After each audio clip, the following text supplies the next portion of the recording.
Elon Musk once said he's willing to die for the United States. And his latest tweets, that to me are nothing but yet another proof of Elon's pro-Russian stance. Do you agree with me? Or maybe I'm wrong. We can look at the case about Elon Musk's statement that he doesn't see any Russian propaganda in Twitter or X, as it's called now. Okay. There was a good reply from Ukrainian Center that is fighting disinformation, proving that there is a whole bunch of Russian propaganda in X. And actually, moreover, X now took away this small information that was at the Twitter accounts of the Russian either official people or like Russian media they are state sponsored. So actually, it's it's sort of a sign that Elon Musk doesn't mind having a Russian propaganda.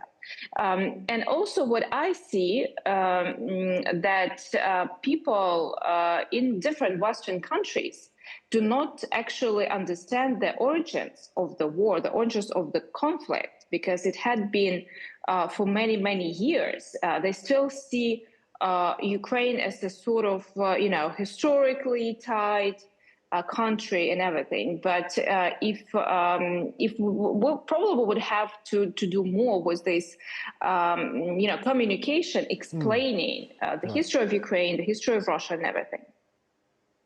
Well, we could be explaining forever. I mean, some people are not even knowing the roots and the reasons for the World War I, for the World War II. Some people in the West and in the Europe are really thinking that when they close their laptop or turn off their mobiles, the war is just over.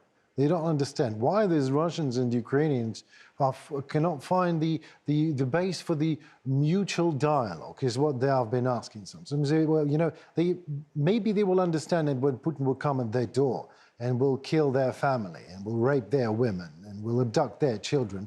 Maybe then changes will be obvious.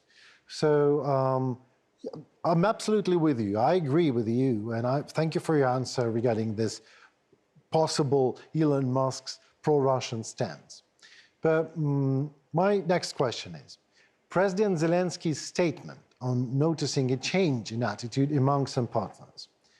But my question is, usual, everyday people, are they changing their attitude towards Ukraine?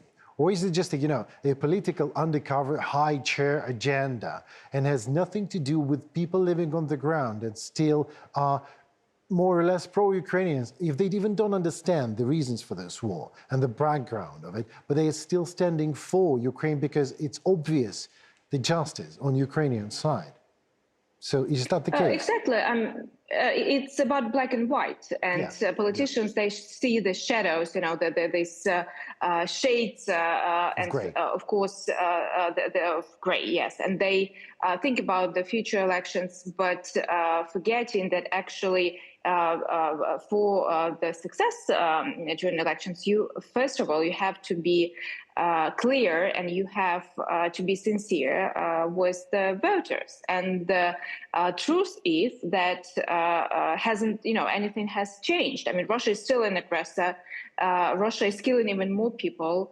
Russia is planning the attacks on the civilian infrastructure, energy infrastructure, for the next winter to put Ukraine into darkness.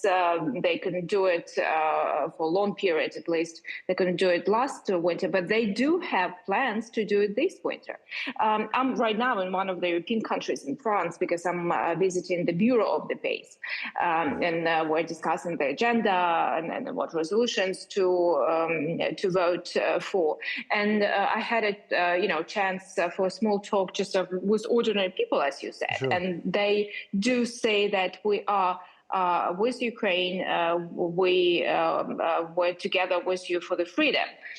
So, of course, ordinary people in different countries are influenced by, again, Russian propaganda. And actually, this propaganda is becoming more and more sophisticated, trying to use the Western experts saying that, okay, we have to push on Ukraine for the negotiations. But that just proves that for Russia is much easier. They want it because it's cheaper than to fight, to have a war. They want to try to influence from the inside. Yeah, I mean, of course, Russian propaganda is influencing people, and of course, it's influencing politicians, and of course, Russia is buying politicians, and this is not the moral, but it is a normal process for all of us because, as I told to my previous speaker, we're all humans. But as a member of the Ukrainian delegation to the PASE, a resolution is currently being considered to recognize Russia as a dictatorship.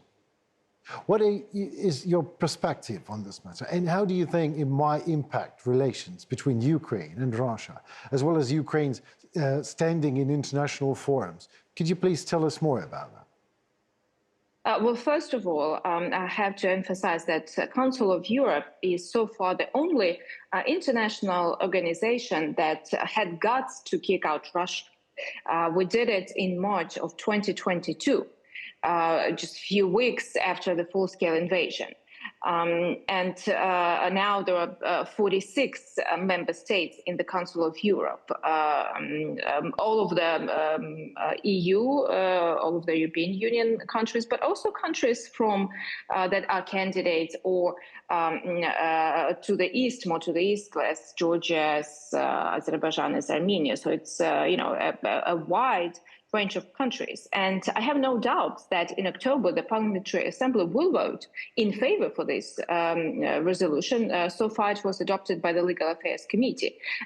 So actually it was prepared by people that do understand what are legal terms and how to prove that Russia is a dictatorship, because it deals actually with the changing of the constitution, the amending the constitution, allowing Putin to be basically Tsar forever. And all of the international legislation, it gives the, it says like you cannot be a president for more than two terms. But basically, he had been president and he had been prime minister. Then he amended the constitution. Well, he changed the constitution, exactly. Yes, he just changed the constitution in terms of his favor. And it will be like his age. I mean, of course, we all hope that we will not see these numbers, but his age could be like 86. But by the end of these legal terms being as the president, I mean, there is a whole generation of Russians that were born and raised, and Putin was president or head of the state, basically, or Tsar for all this time. And actually, why it's important for democracies, for the countries that are helping Ukraine as well. And how can you call for the negotiations with a dictator? I mean, we are all democracies, okay? So we value human rights. We have democratic institutions, and you want to sit at the table with the person that doesn't care about democracy at all. Exactly. Then, it doesn't make sense. So what? Putin is not about the sense. It's about, he and the Kremlin is about making people do what he wants. And at some point, he manipulates Europe quite well, if you ask me.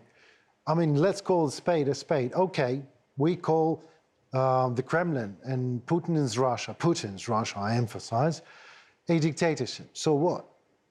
What changes?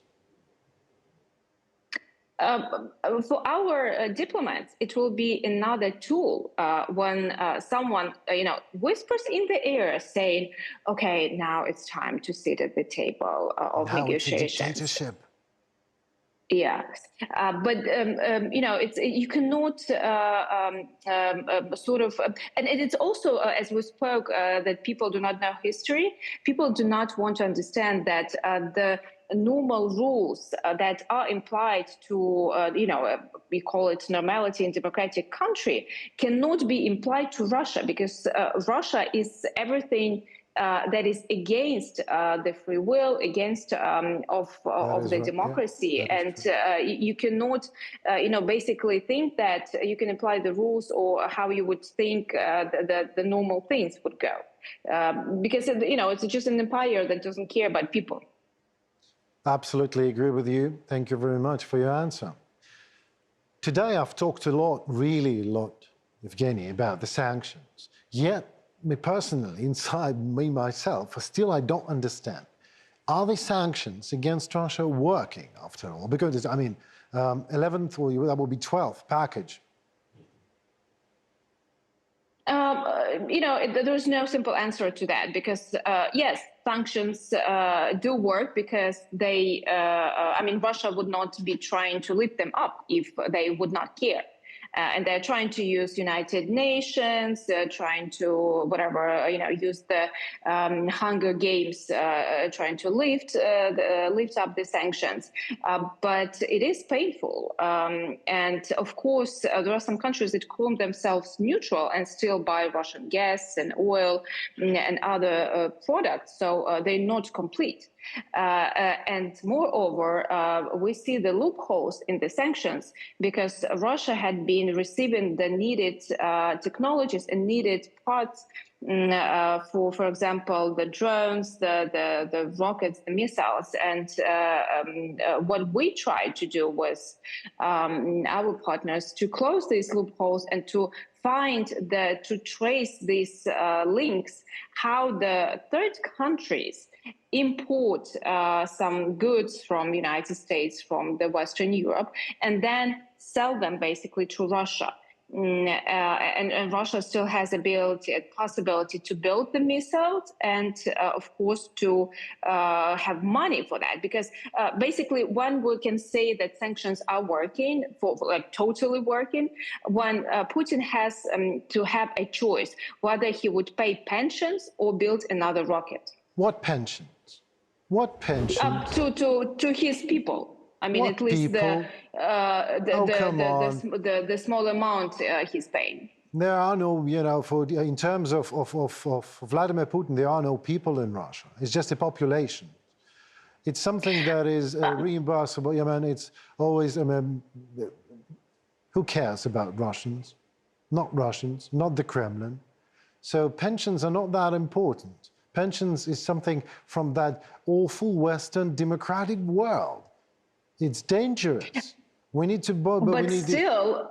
But still, he's not at the position that he has to choose whether to do the, this minimum social wages or, finance more, military projects.